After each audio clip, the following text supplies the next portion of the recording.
Mr. President, I'm willing to come to this floor as long as it takes and insist on regular order as long as it takes until there is accountability for what this administration has done in Afghanistan and now what it's bumbling towards in Ukraine.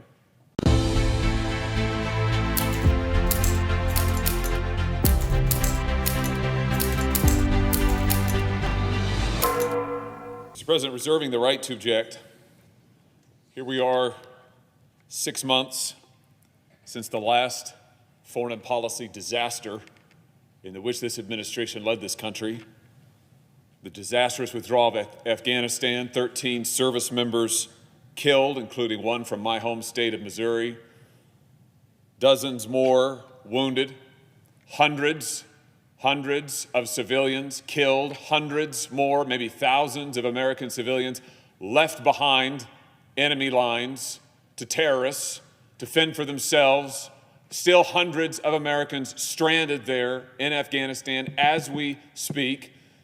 And what accountability has there been in this time? Who has been relieved of duty? Who has been shown the door? What have we learned?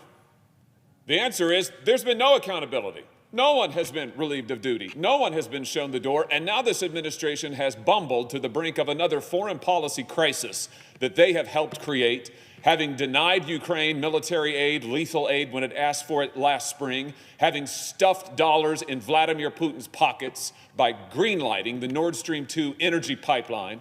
And now here they are on the verge of another foreign policy crisis. And still we have no answers, still we have no accountability. I will say this, though. We did learn a few interesting details this week about what happened in Afghanistan. And by the way, if you think that Vladimir Putin and the other dictators around this world weren't emboldened by this administration's weakness, by their utter failure in Afghanistan, then you've got another thing coming. But what did we learn this week about Afghanistan? Well, we learned actually a couple of interesting things, a number of interesting things. We learned that, in fact, the White House and the State Department were warned for months on end,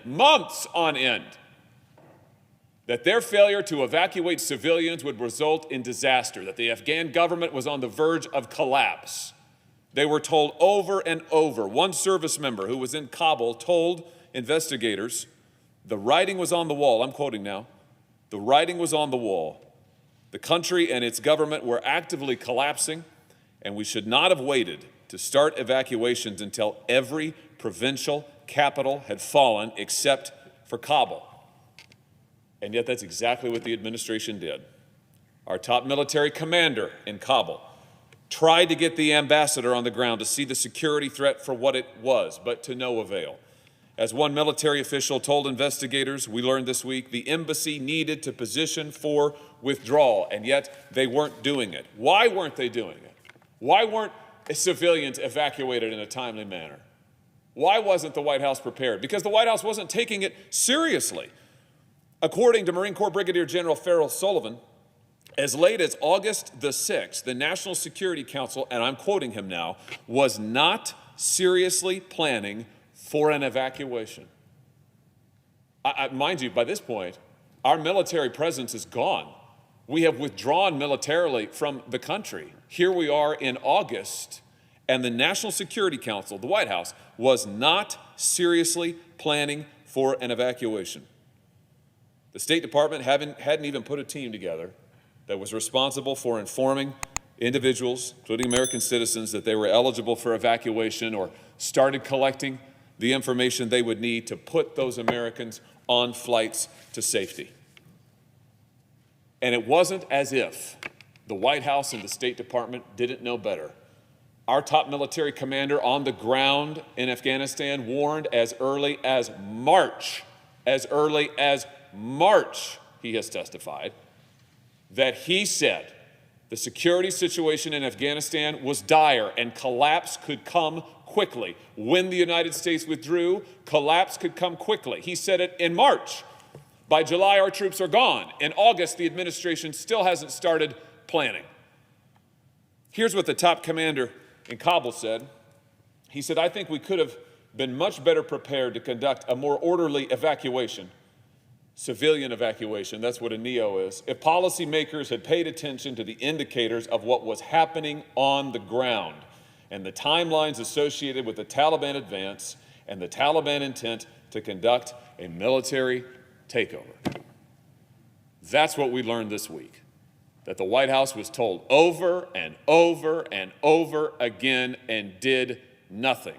In fact, worse than that, rejected the council of military commanders on the ground, saying that the situation was urgent, saying that civilians needed to be evacuated, saying that there needed to be other steps taken, new measures taken, and the White House dragged their feet, did nothing. And so what was the consequence of that? Well, we also learned this week that the consequence was a rapid, chaotic rush for the exits once the White House suddenly and belatedly realized they'd bumbled into a crisis. Once they realized that they had left American civilians with nowhere to go. Once they realized that they had a collapse on their hands that they had not planned for, despite being warned repeatedly. As the CENTCOM found, Central Command found, and we learned this week, commanders at each gate around the airport exercised authority to open or close their respective gates as they deemed appropriate, according to the situation on the ground. However, there was tremendous pressure from the strategic level, meaning the combatant command, the Joint Staff, and yes, the White House, to continue to process and evacuate civilians to the maximum extent possible, so the gate closures were done rarely, locally, and temporarily. In other words, it was a rush, a mad rush to the exits once the administration realized that in fact the government was collapsing, realized they hadn't done the preparation they needed to do, realized that hundreds, if not thousands, of American civilians were in grave danger, and we know the result of that. The result is 13 service members were killed. Hundreds of civilians were killed, and hundreds of Americans, maybe more, were left behind to the enemy. Now, I said we learned all this week. You might wonder, well, where did we learn it? I mean, maybe at least we're making some progress. We're getting some accountability. We've learned something. Did we learn it in an oversight hearing before this body? Did we learn it in sworn testimony given in public on the evacuation of Afghanistan? No. Oh, no. No, we learned it from a press report. We learned it because the Washington Post obtained what were previously confidential, unpublished, non-public reports from within the military, from within Central Command in particular. And the Washington Post published them.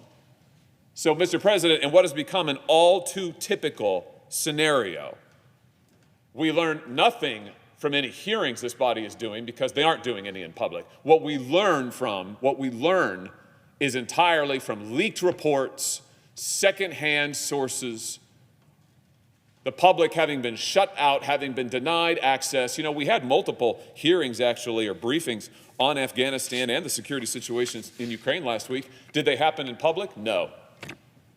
Was there testimony taken in public? No. Were there questions asked by senators in public? No. But Mr. President, I'm willing to come to this floor as long as it takes and insist on regular order as long as it takes until there is accountability for what this administration has done in Afghanistan and now what it's bumbling towards in Ukraine. We have got to get answers.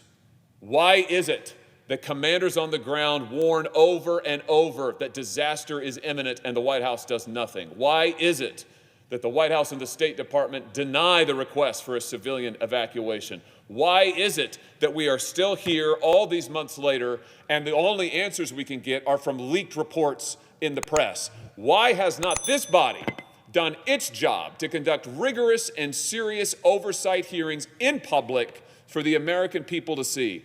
I will come to this floor and insist on regular order, insist this body do its job and vote on Defense Department nominees until we get accountability, until there are public hearings, and until we can learn what actually happened in Afghanistan and who is responsible. Because I tell you this, I wasn't alive for Vietnam, but I am not willing to participate in the kind of cover-up that happened for years in the Vietnam War. I am not willing to kick this oversight responsibility off to some commission that won't report for years from now, most of its findings probably in a classified annex, and by that point somebody will say, oh, well, it's just too late to do anything about it.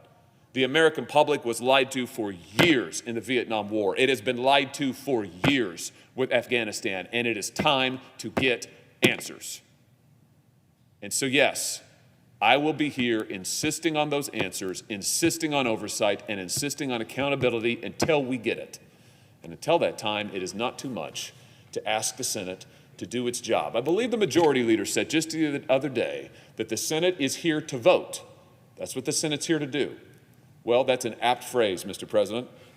And for once, I agree very much with the Senate Majority Leader.